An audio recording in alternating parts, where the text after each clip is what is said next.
आप लोगों को क्रिकेट कार्य में स्वागत है। ये चैनल को सब्सक्राइब एंड लाइक करना ना भूलें और बेल आइकन का बटन दबा दें।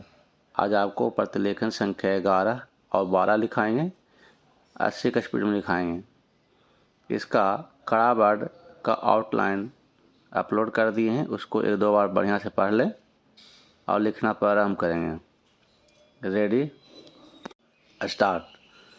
भाइयों, आखिरकार एक लंबे संघर्ष के बाद, जो कि मुख्य रूप से अहिंसात्मक था और जिसका नेतृत्व ऐसे विलक्षण व्यक्ति ने किया जो अहिंसा और सत्य को ईश्वर का पर्याय मानता था, परंतु स्वतंत्रता के किनारे पहुँचने के अंतिम चरण में भारत को खून की नदी में से होकर गुजरना पड़ा और यह नदी भारतीयों ने ही खोदी थी तथा इसमें भारतीयों का ही खून बह रहा था।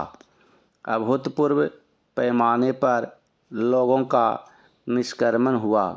पुरुषों, स्त्रियों, बच्चों, बूढ़ों, बीमारों समेत 1 करोड़ व्यक्ति, जिनके शरीरों से खून चूकर भारत की भूमि तक को रंग रहा था, भारत के एक ओर से दूसरी ओर गए। उन्होंने अपने पीछे न केवल मकान और ज़मीनें छोड़ीं, बल्कि अपने घर के व्यक्तियों के मृत शरीर भी छोड़े। स्वतंत्र भारत के किनारे तक पहुँचने के लिए देश को यह मूल्य चुकाना पड़ा और वह 2 प्रभुता संपन्न राष्ट्रों भारत और पाकिस्तान में विभाजित हो गया। यह 15 अगस्त 1947 की बात है। कांग्रेस ने, जो वास्तविक रूप से 1885 से भारत की राष्ट्रीय वाणी थी, हमेशा भारत की एक राजनीतिक इकाई के रूप में संकल्पना की थी। कांग्रेस को अंत में भारत का विभाजन स्वीकार करना पड़ा। और वैसे तो यह स्वीकृति सहमति से दी गई थी, परंतु वास्तविक रूप में देखा जाए तो यह ब्रिटिश शासकों द्वारा पिछले कई दशकों से उत्पन्न की गई परिस्थितियों के दबाव के कारण था। फूट डालो और राज करो की नीति पहले पहल अलीगढ़ मुस्लिम कॉलेज की स्थापना के साथ शुरू की गई। एक दूसरे के बाद आने वाले 3 ब्रिटिश प्रिंसिपलों ने पृथकता का विचार मुस्लिम नेताओं और छात्रों के मन पर बैठाया। Para change. Sir Syed Ahmad को विभाजन मुल्क विचारों को फैलाने के लिए उनसे हर प्रकार की मदद मिली। हम यह नहीं कहेंगे कि इसमें हिंदुओं का कोई दोष नहीं था, जो मुसलमानों से सामाजिक स्तर पर अलगाव बनाए रखते थे और आर्थिक दृष्टि से उनका शोषण करते थे। अलीगढ़ कॉलेज के अधिकारियों को अपने उद्देश्य की पूर्ति के लिए उपजाऊ भूमि मिली। यह सब कुछ पिछली शताब्दी के अंतिम वर्षों में हुआ। इन्होंने सोच समझकर राष्ट्रीय मुसलमानों की उपेक्षा करने की नीति अपनाई। 1947 में कांग्रेस के पास विभाजन स्वीकार करने के सिवा कोई विकल्प नहीं था। विशेषकर गंभीर सांप्रदायिक झगड़ों के कारण, जो कि गृह युद्ध का रूप धारण कर रहे थे। जिन्ना ने यह सुझाव भी दिया कि सांप्रदायिक आधार पर आबादी की अदली बदली की जाए। शायद यह बेहतर समाधान होता, क्योंकि इससे शायद वे क्रूर कृत्य न होते जो बहुत लंबे काल तक पड़ोस में रहने वालों के साथ उनके पड़ोसियों ने किए।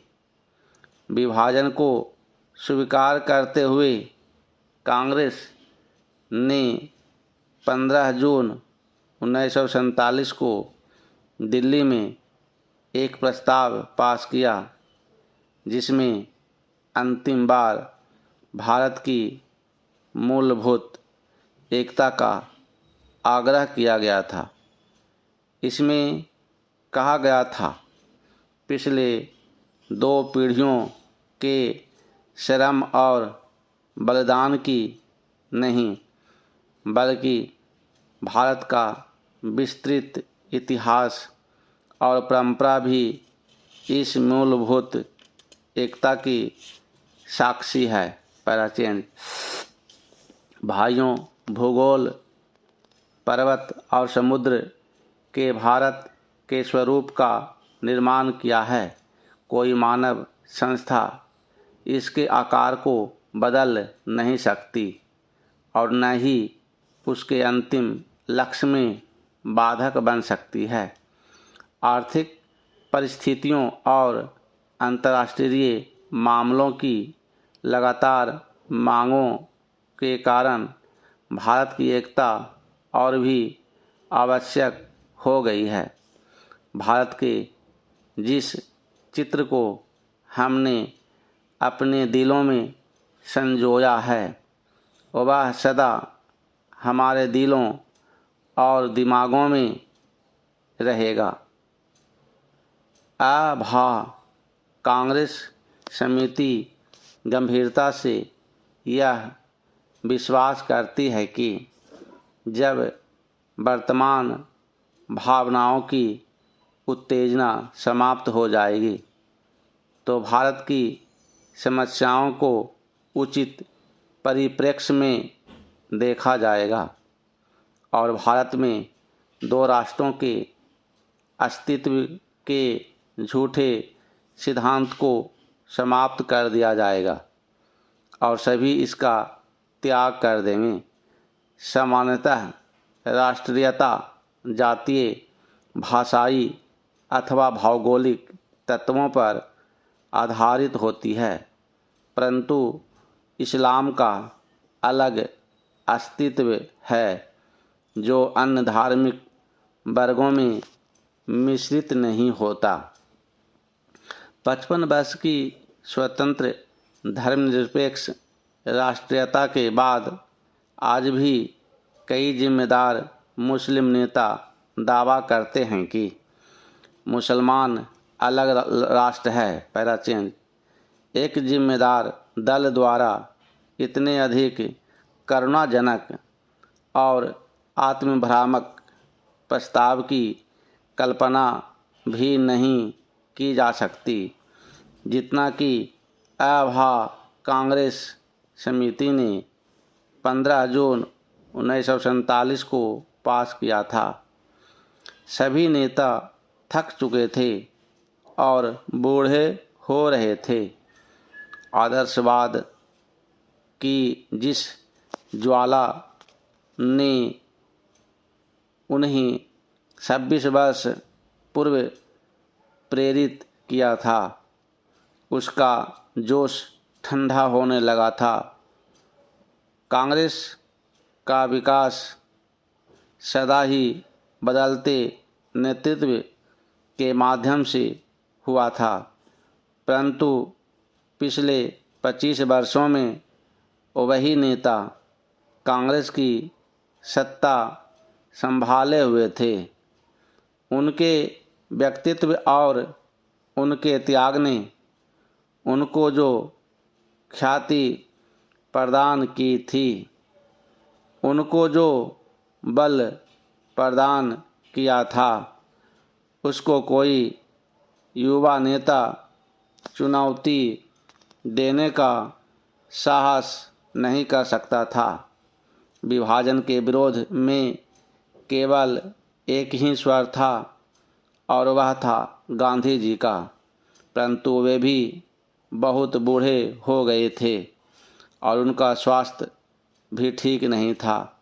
उन्होंने अभा कांग्रेस समिति से प्रस्ताव स्वीकार करने के लिए कहा। यदि वे नई कार्यकारिणी समिति और नई अंतरिम सरकार के लिए एक नेता नहीं चुन सकते, प्रस्ताव को पहले कार्य समिति ने पास किया। गांधी जी से विशेष रूप से प्रार्थना की गई थी वे उपस्थित हो और सभा को संबोधित भी करें। लेखक अभा कांग्रेस समिति की बैठक में उपस्थित था। कांग्रेस जी का भाषण स्पष्ट रूप से उनके दुख का द्योतक था। उन्होंने कहा कि उनके विचार सर्वविदित हैं, फिर भी उन्होंने अभा कांग्रेस समिति को प्रस्ताव पास करने की सलाह दी।